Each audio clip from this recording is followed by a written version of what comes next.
Hello guys, welcome to my channel. आज के मैं আপনাকে দেখাবো হন্ডা সিটি গাড়ির চাবি, মানে আসল দাঁড়ান দেখাচ্ছি। আমি খুললাম, মানে এখানে আছে, এই দেখুন, unlock, lock, unlock and hold.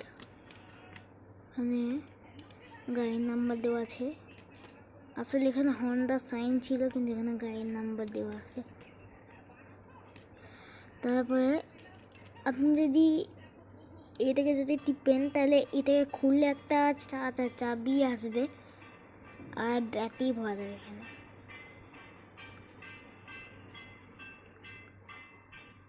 এই দেখুন হন্ডা সাইনটা দেখাচ্ছি আমি, এই হন্ডা সাইনটাই এখানেই ছিল।